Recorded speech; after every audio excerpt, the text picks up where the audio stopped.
Guess what? It's wartime, dude! This is the American Revolution background info. There's actually a missing title slide before this that should say taxes, taxes, taxes. Now, British colonial governments were very similar.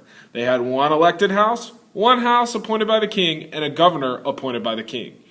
Now, that structure should sound familiar. Basically, our founding fathers did the things that they've known from the past. They just didn't have a king involved. Now, in 1760, the political upheaval in Great Britain and the wars the British were fighting allowed the elected assemblies to increase their power at the expense of the English governors. The elected assembly said, ha ha ha, you get no more money, unpopular governors. So these elected assemblies in the colonies, they increased their power because England was in turmoil, and they quit paying the royal governors. British officials, of course, want to change that situation. So they start taxing, and you know where that goes. The Parliament thought they could pass taxes because the colonies were British citizens, even though the colonies had no representation in Parliament. So the British Parliament thought they could pass taxes on the colonies because they're British citizens. The Brits had also fought the French Indian War, and they needed some help paying the war debt and for the future protection of the colonies. So the British thought they could tax the colonies because they're paying the war debt from protecting them and for their future protection. Now in 1765, the evil beings in the colonist mind in Parliament passed the Quartering Act. That meant you as an everyday Joe, you had to house and supply the British troops. They could eat your food. And if you want to know more about quartering, boop, boop. Now, before 1764, colonial merchants avoided taxes by smuggling. That all changes with the Sugar Act of 64. It not only does it tax sugar, it sets up a formal system of collecting taxes. And if you want to know more about the Sugar Act, Now, in 1765, Parliament passes the Stamp Act, and this taxes all printed material.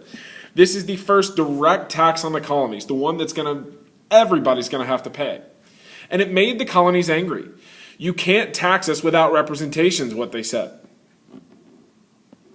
If you want to know more about the Stamp Act, there's some words for you to read and a video for you to watch.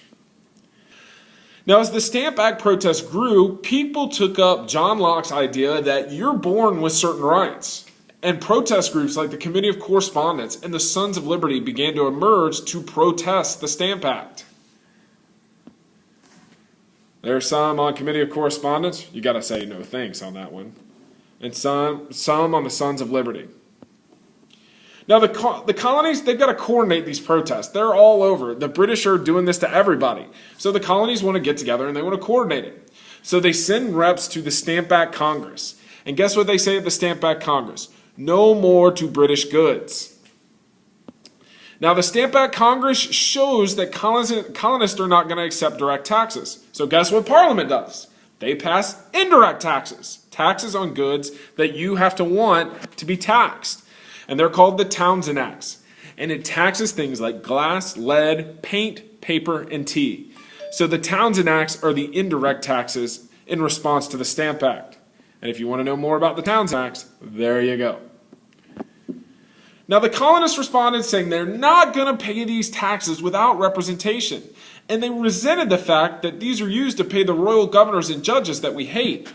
So the colonists say they're not going to pay these taxes without representation, and they resent that they're used to pay the royal judges and governors that they hate. In 1768, British customs agents seize a ship owned by John Hancock. John Hancock was very popular in the colonies, so this sets off more riots in the colonies. And more taxes also lead to more protests.